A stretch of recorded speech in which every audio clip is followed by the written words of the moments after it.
Buenos días. Buenos días. Buenos días. Empieza el día con nosotros. Empieza el día en la 107.0 de la FM. Llega ahora a Buenos Días por la Mañana nuestra sección literaria. Todos los lunes guardamos unos minutos de esta hora de radio que compartimos aquí en la emisora municipal de Alaurín el Grande para dedicarlos a los libros y a la lectura. Y en este caso vamos a hablar de una obra recientemente publicada, muy relacionada con Alaurín el Grande, y para profundizar en ella hemos invitado a pasar unos minutos, los siguientes minutos con nosotras, a su autor, a Carlos Comitre. Buenos días. Hola, buenos días. ¿Qué tal? Bueno, vienes con el libro bajo el brazo, ¿cómo se dice, no? Con el pan bajo el brazo. Llevo con el libro, voy con la camiseta, voy equipado. Equipado y tuneado completamente. Bueno, sí. Faala, la leyenda del castillo olvidado, es el título de este libro. ¿Cuál es la semilla que da forma a esta historia? ¿Cómo comienza a nacer en ti la necesidad o el deseo de contarla? Bueno, en realidad surge a raíz de de conocer el castillo, porque por avatares de la vida terminé viviendo cerca. Y aunque hace ya más de 30 años que vivo por la zona de Málaga, Mijas y eso, yo el castillo lo conocía desde siempre. Y siempre me había generado algún tipo de duda de dónde había salido y nunca nadie me lo había podido responder, ¿no? Pero de ahí salió un cuento donde aparecían y sucedían cosas y que yo se lo contaba a mi hija en este caso, y que con los años pues se ha transformado en Faala. Un castillo, por cierto, ¿no? Que tiene aquí, digamos, una doble identidad. Por un lado el nombre, que es el castillo Faala, y por otro lado lo que es el castillo en sí, que es lo que nosotros conocemos en Alaurín el Grande como Castillo de la Mota. Sí, bueno, en realidad podía ser cualquier castillo, ¿vale? Porque aunque se da la circunstancia de que está en Alaurín el Grande, seguro que hay muchas construcciones en cualquier sitio del mundo que podrían haber albergado la historia de Faala. Pero en realidad hablamos, pues sí, del Castillo de la Mota, que todo el mundo como sucede dentro del Castillo de la Mota, pero que en realidad, puesto que el río Faala es el que pasa por allí y el que forma parte de la historia, junto con la zona de Urique y toda esta zona, pues le cambiamos un poco el nombre. Entre otras cosas porque el real castillo de Faala no es nada. Ahora mismo son sí, piedras. Una ruina, sí.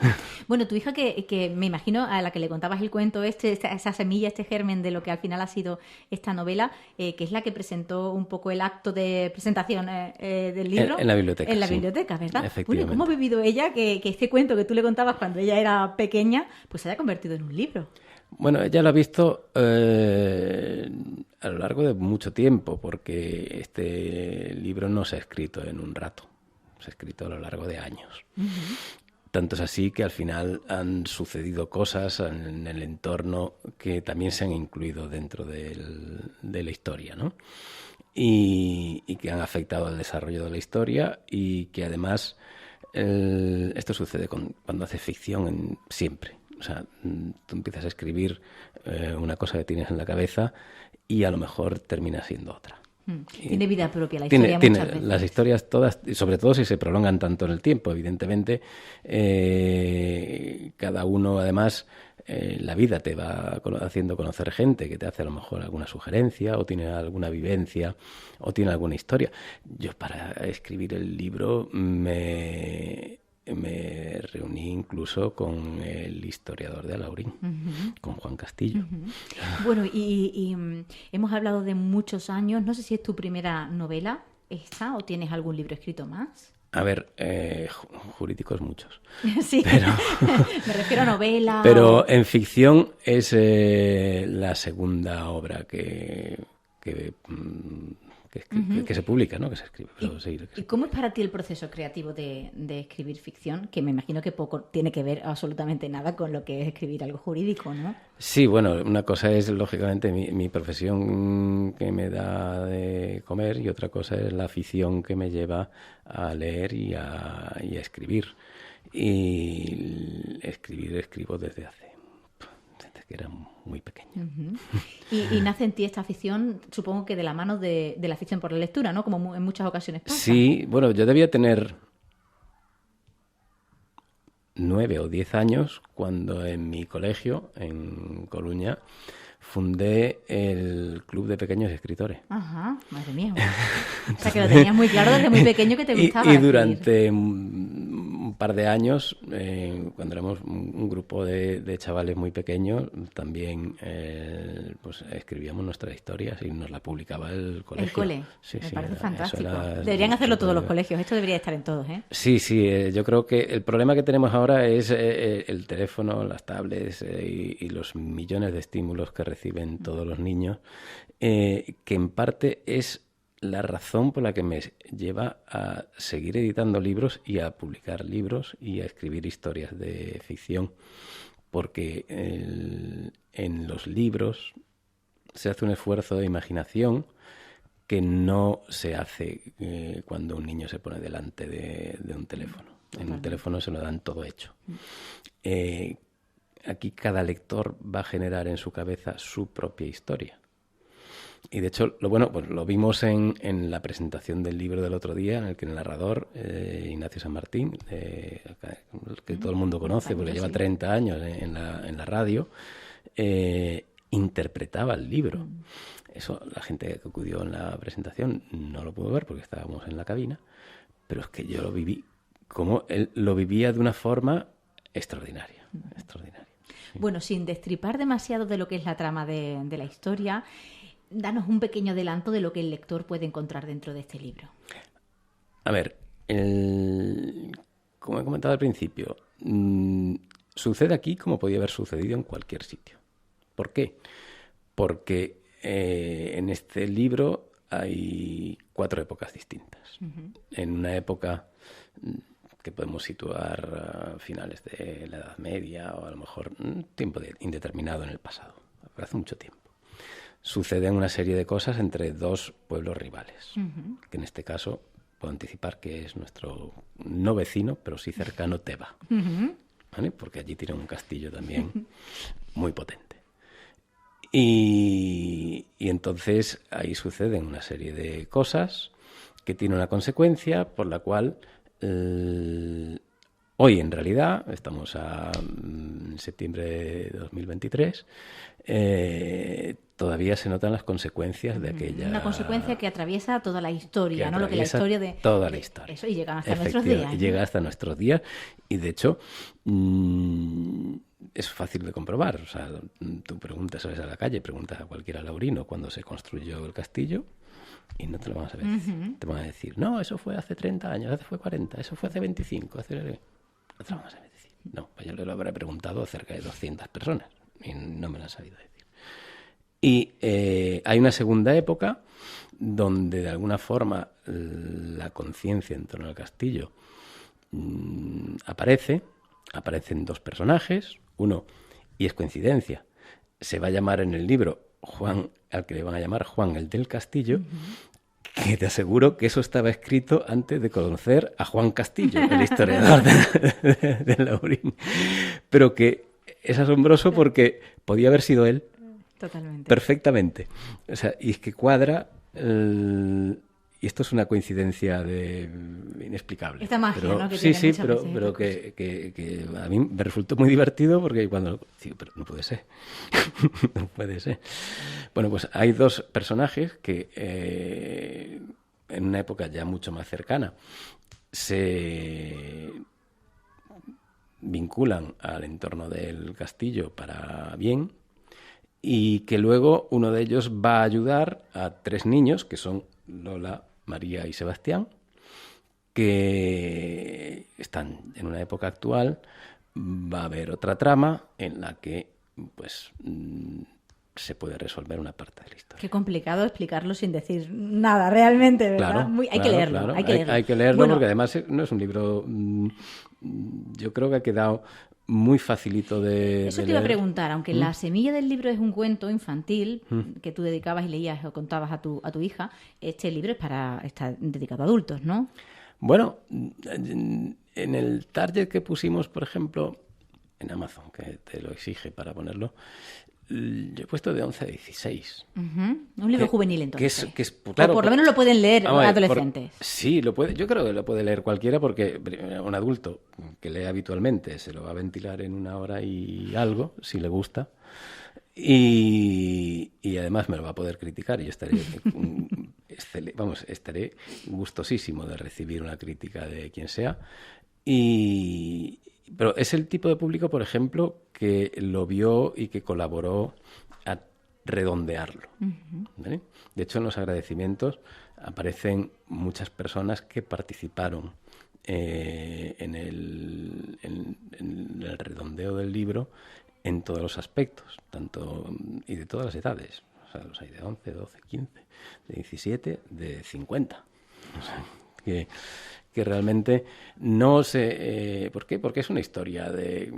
Pues eso, que podía suceder en cualquier pueblo que tuviera una edificación en la que pasaran cosas y que la trama se podía haber situado perfectamente allí. Hablando de las personas que han hecho posible este libro, están estas que hablas, ¿no? Que lo han ido redondeando, pues igual con sus ideas o con sus matices, con lo que sea, ¿no? Y luego están todas las personas que colaboraron, porque ese libro está aquí hoy encima de la mesa gracias a una campaña de micromecenazgo que pusiste en marcha. ¿Cómo fue esta historia? Pues sí, vamos a ver, Ley 57, además de un despacho de abogados, es una editorial. ¿Vale? Es un grupo que tiene una asesoría, un despacho de abogados y es una editorial que normalmente publica jurídico. Y que tiene un sello editorial que se llama Musmususmo, que es un duende gallego, y a partir de ahí pues surge la idea de este libro. En la experiencia anterior ya habíamos aprendido que el libro, por el tipo de libro que es, el precio tenía que ser un precio asequible. Y resulta que los costes relacionados con la impresión y la creación de un libro se han multiplicado por 3 en los últimos 2 años. Entonces, la única forma de poder hacer un libro así era pues provocar de alguna forma la participación de particulares y de empresas. Para eso se hizo una gala en verano y realmente pues participó bastante gente en la creación del libro, que con una participación que iba desde los 50 euros a los 100 euros, en el caso de las empresas era más alta, pero realmente pues supuso un esfuerzo. Esa gente, esas personas además tenían un pack de patrocinador. Todos han recibido el libro terminado, en tapa dura, en tapa blanda, con camisetas, con tazas, Sí, lo que viene siendo ese tipo de cosas. Un público, además, que seguramente ya ha recibido el libro y, bueno, ya te habrán empezado a llegar los feedbacks, ¿no? Los primeros o los segundos. ¿Cómo está siendo la reacción de la gente a que se va leyendo la novela? A ver, esto es tan reciente que a lo mejor no han tenido tampoco mucho tiempo a leérsela del tirón, quizá este fin de semana, ¿no? Porque la mayoría lo han recibido Está en proceso todavía, ¿no? El tema. En estos días. Igual que en las tiendas y en los sitios. ¿Dónde se puede adquirir, ya que lo comentamos? Pues... mira, aquí en Alaurín, en la zona donde nos afecta, tenemos en las librerías del pueblo, bueno, en la librería, en realidad, en la librería de Coín también está, y después en sitios tan raros como la gasolinera de la Ventilla, que es que tenía que estar ahí, es que no podía no estar en el sitio más próximo. ¿Verdad? La portada, que se vea, que alguien pueda subir la vista y ver ese castillo y bajarla y ver el libro, ¿no? Efectivamente. Y es un sitio donde además, y que me perdonen los libreros, los libros hay que acercarlos a la gente. He de decir que en un centro comercial próximo, sin embargo, se negaron a poner el libro en venta. Con una excusa que te la puedo enseñar, te tengo el mensaje aquí. El sistema no nos permite dar más libros de alta. Uy, qué cosa más rara. Digo, y yo de verdad no me lo podía creer. Y más cuando es un sitio en el que, quieras que no, puede ser uno de los sitios de la comarca de Guadalhorce donde más libros se vendan. Porque todo el mundo termina comprando, pasando por allí y para hacer un regalo, por curiosidad, para leer las novedades, no sé, termina estando allí. Y yo espero que esa situación se arregle, porque primero creo que un centro comercial situado en un sitio, esto ya lo digo como empresario, debe de vender o está bien que venda los productos que se generan en su sitio donde está implantado. No tiene sentido que, imagínate, que no se vendiera el aceite que hacemos aquí.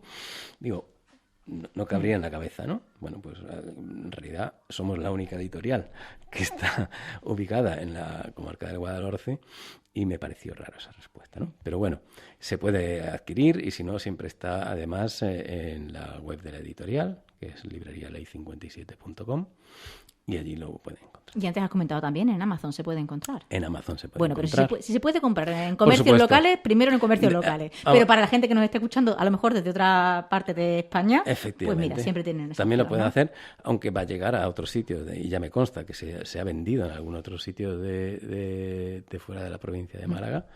Pero sí, efectivamente, en Amazon se puede encontrar la versión digital y se puede encontrar la versión en papel, que además es una edición ligeramente distinta a la que van a encontrar en las librerías.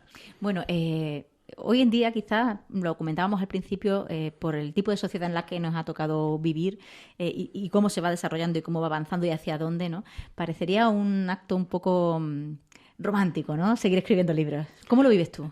Lo es a todos los niveles. Esto es tanto a nivel jurídico como a nivel de ficción. Porque es luchar contra corriente. ¿Por qué? Porque es que los algoritmos de las redes sociales son extremadamente potentes para captar la atención de la gente.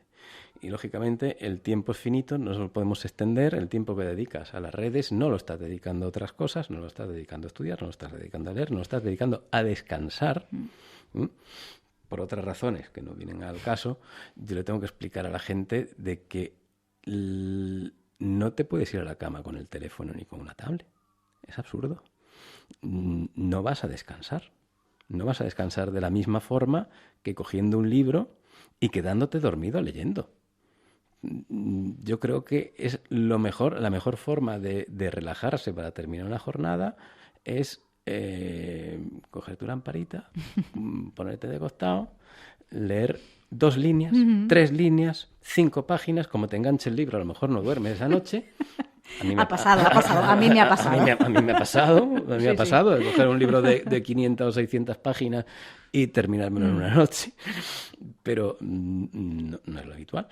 Pero físicamente eso está estudiado. O sea que es la mejor forma, sin duda alguna, de que uno se relaje por la noche. No es con una tablet, no es con un teléfono, no es viendo las redes sociales, viendo lo que hace el vecino, es con un libro. Y ya por último, tenemos que ir terminando, que se me ha pasado rapidísimo esta charla contigo. ¿Tienes algún proyecto nuevo ya en mente? ¿Algún nuevo libro? Sí. ¿Alguna historia? Sí, ¿no? Sí. Estás dándole forma ya. Sí. Bueno, de Sí, aquí sí. a lo mejor esto es un trabajo de años, ¿no?